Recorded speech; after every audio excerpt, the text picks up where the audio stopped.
I have a few FAQs that I want to do. If you have a particular specific question that you want to ask me, you can, one, reach out to me, get a one-on-one session, or better yet, to save money and time, you can read my self-study guide. If you haven't checked it out, please go ahead and do so. Hi Ella, 非常喜欢你在 B 站发的口语视频，尤其是关于留学后英语还不好应该怎么办的指导。Thank you. 我在英语学习中也遇到了类似的问题，想冒昧问一下能否得到你更针对性的指导。我的问题是：一，我无法和外国人一对一在非学术环境下交流，我很害怕这样的场景，这让我所有的社团和实习面试都失败了。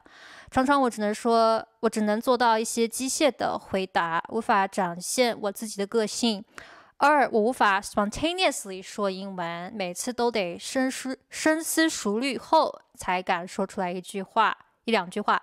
三，我基本上也只能和别人交流学术上的问题。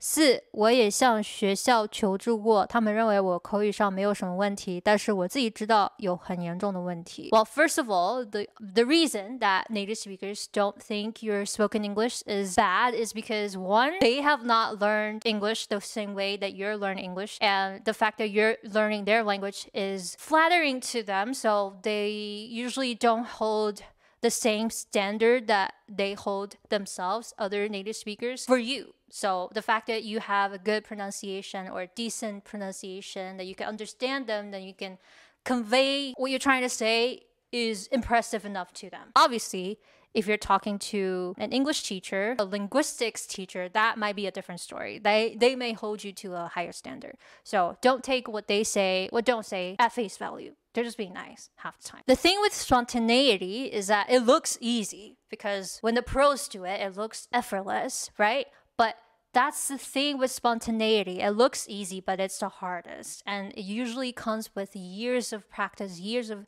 deliberate practice, years of skills. And usually when it comes to 留学生 students studying abroad, the usual routine before they move abroad, study abroad, is spending a few months, even a whole year studying for TOEFL, IELTS, and only for those tests. And specifically when it comes to speaking, it's usually preparing a monologue, a tiny little speech ahead of time, knowing all the topics that will likely be covered in the test. Even though you're speaking, it's not fully improvised. You're not thinking of words and phrases on the go. That's quite different from making small talk with native speakers or speaking off the cuff, because you likely won't know the topics ahead of time. And so that requires a different set of practices, namely that you have to know what native speakers are into, what language materials they're consuming on a daily basis, what are some of the most common phrases and words that they use on a daily basis. Without beating a dead horse, let's just conclude everything by saying you have to pay attention to the most common 3,000 words. And the way to do that is by reading an authentic material, a TV show with dual subtitles, Chinese subtitles and English subtitles, or reading an English book, or reading a somewhat authentic conversational textbook with the emphasis of studying those 3,000 words. It might sound easy. We might already have the quantity down, but when it comes to quality, that's still a question mark. Take, for instance, the word go. We might know the phrase go to school, go to work, go to church, be going to do something, go swimming, go shopping. That's about it, right?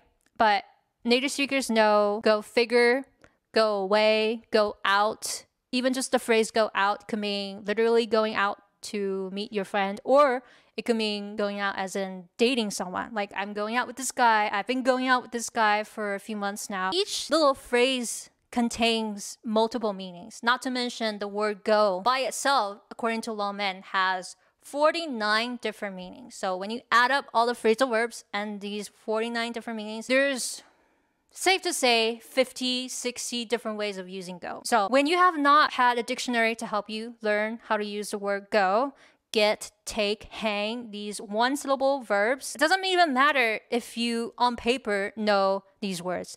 If you passed a vocab test, because a native speaker can use one word in 100 different ways, to exaggerate it a little, and you only know one way to use this word. So obviously in conversations, you're gonna fall short. You're not even gonna understand what they're saying, even though the words are already pretty familiar to you. The first thing you have to do is to focus on getting enough input, getting enough quality input. So this is very different from directly practicing speaking, practicing output right away, or worse, talking to a native speaker right away when you have not had a solid base of input.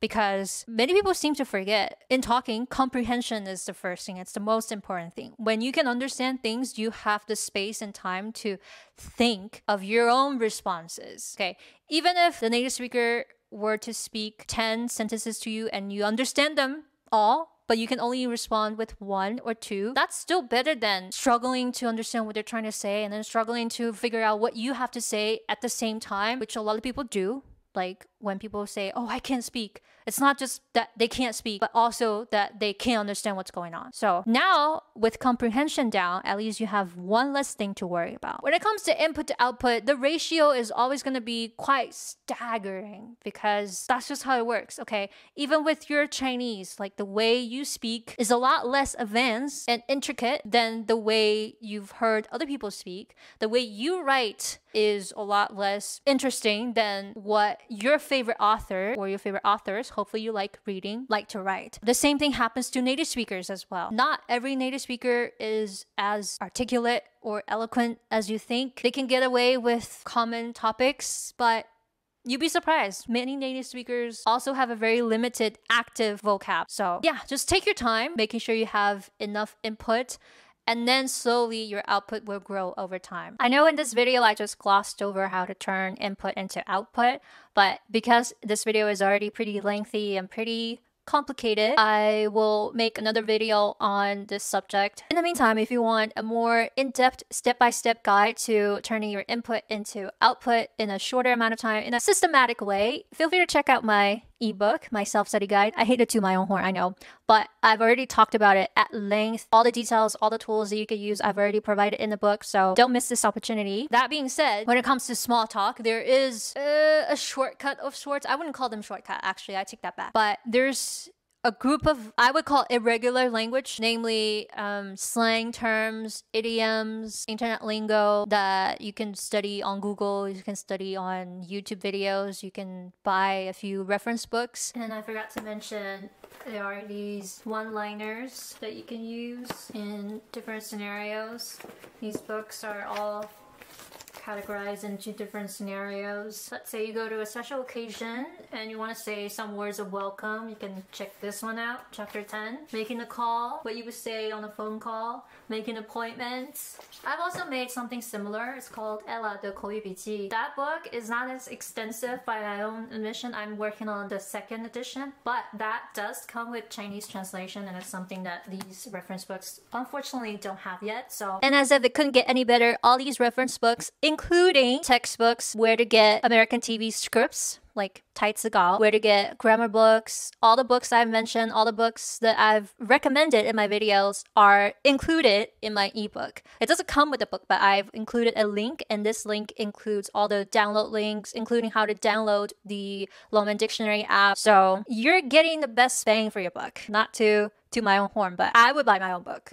So just saying, say tomorrow you have a big interview, or tomorrow you're hanging out with a bunch of teenagers, I don't know, people your own age. You can prepare ahead of time so that you have these like one-liners to make you blend in a little bit. I would still advise against it, at least against just doing that, because if you memorize a bunch of one-liners, the worst thing, actually the best and the worst thing that can happen to you is, oh, okay, this native speaker is under the impression that you speak better English than you currently do, and they will just respond to you more. And if you don't have a solid foundation and input in listening and comprehension, then you might not even understand what they're trying to say. How was your weekend?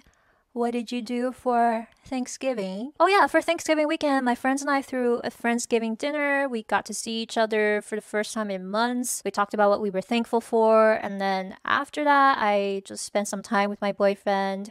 We didn't really go out, but it was still a pretty productive weekend. I really enjoyed just having some time to myself. Honestly, not really a Thanksgiving person, but I still appreciated making some time to express thanks, gratitude for friends and family. What about you? How was your weekend? We had turkey and we did Black Friday shopping. Yeah. That's why I preface it by saying, make sure you get enough input first. As far as only being able to talk about academia, by extension, topics that you had prepared ahead of time for, I wouldn't worry about it because we're not trying to practice output right away. So you wouldn't even need to think of speeches. For now, just focus on understanding in a more in-depth fashion what the native speaker is trying to say and pick up on their expressions. Better yet, use a language material, making sure you encounter these 3,000 words often and look them up in a dictionary. The only way you should be getting output right now is by writing these simple sentences down and try to change it up in your own way. He's completely besotted with her. 我可以说 my boyfriend is besotted with me. The only reason I can now speak spontaneously is because I've basically force-fed myself different materials. I've watched so many TED Talks, I watched so many TV shows of different vocab range, I read so many books, and I've looked up all these words that I previously did not know. I try to use them in writing first before I venture out to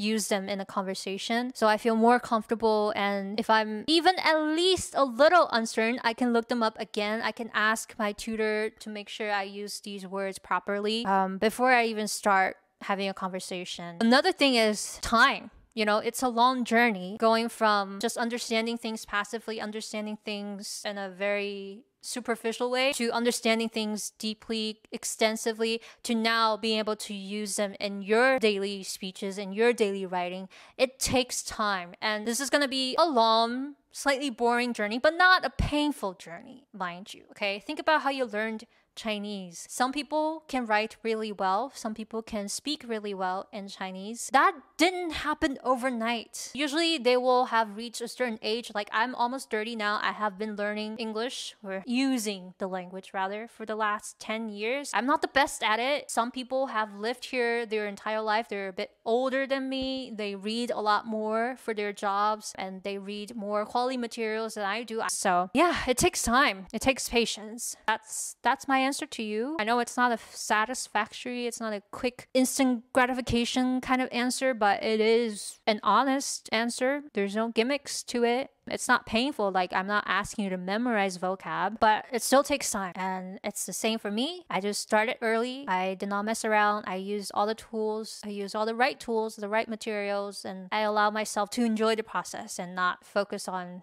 instant results right away. And I enjoy just listening and understanding other people. That's the thing. Like the more you listen, the more you have input, the more you have to offer people, the more stuff you can say, the more stuff you can write. Let me know if you like this video and if I should do more. I really like this format. I really like the questions I receive. If you reach out to me and I tell you, oh, this is a good question, and I don't respond to you via text or WeChat or email right away, that means I'm busy, for one, and two, I am preparing to make a video on it. But if you want to get your answer right away, just get a one-on-one session with me or get my self-study guide. It bears repeating, this is going to save you time, and time is money, so it will save you money as well. And it just takes out all the guesswork so that you can just get right to it. Get right to it. Okay, let's not waste time anymore. Not in 2025. All right, bye.